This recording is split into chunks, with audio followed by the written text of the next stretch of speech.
Now, 2023 is also a big year for India, which has taken over the presidency of the G20 group of major world economies. It's both a challenge and an opportunity for Prime Minister Narendra Modi, who takes on issues including Russia's war in Ukraine, the continuing effects of the pandemic, and growing food and energy insecurity. The last day of the G20 summit in Bali, the presidency goes to India.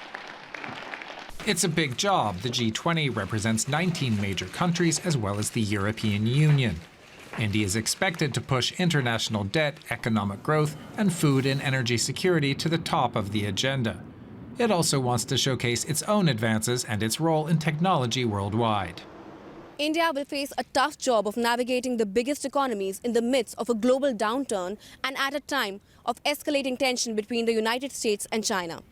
The long-term impact of the pandemic and the war in Ukraine are also challenges that India has to grapple with in its year of heading the G20. There's a theme for this year's presidency: global unity. One Earth, one family, one future, and even a government-created logo. But there are power politics at work as well. India sees itself as representing a particular group of countries.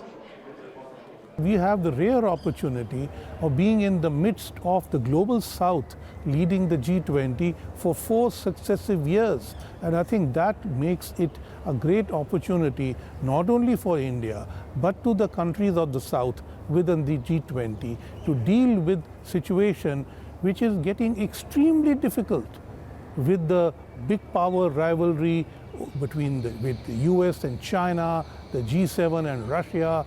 They are, stultifying all decision making. So that we have to look at the real problems of the world while not creating new ones. An ambitious agenda. India has plenty of work ahead as it takes the G20's helm. For more on this, let's talk to DW correspondent Charu Kartikey in Delhi. Charu, India is taking over the G20 presidency at an incredibly tumultuous time for the global economy. What is Prime Minister Narendra Modi hoping to achieve? Well, Kate, it appears that there are twin objectives behind this presidency that Narendra Modi would be hoping to achieve. One would be to further strengthen his position domestically, because India is set to go for parliamentary polls next year in 2024. And if Modi wins it again, he will win a straight third term. Which will be quite historic given India's tumultuous political landscape.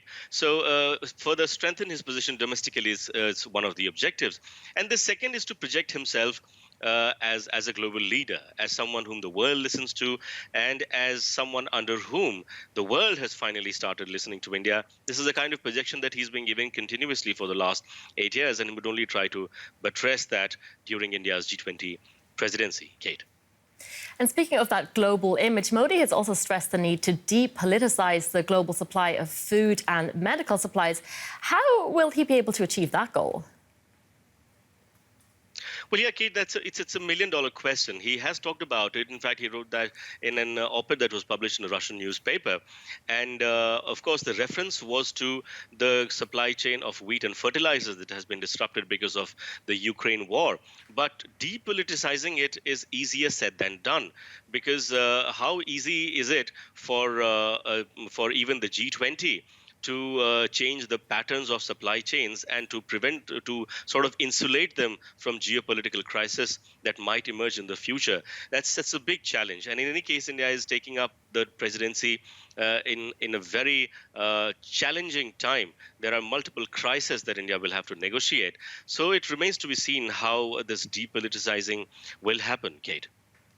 Now, you did mention that this could boost Modi politically, but how else could this presidency help India's national interests? Well, Kate, India has been navigating, a very difficult sort of a stand ever since the Ukraine war broke out. We know that the West has been upset with India continuing its relationship with Russia, not aligning with the West in the United Nations, not calling out Russia as an aggressor, as the country that invaded Ukraine. And at the same time, India has also been moving to Western camps like the Quad. But then ahead of the G20 presidency, India has been talking about championing the cause of the global South. So there are various competing geopolitical interests that India is involved in, and balancing them will be something that India would be really wanting to do. But again, it would seem to be very, very challenging during this presidency. Kate. All right, Charu Kartikeya, thank you so much.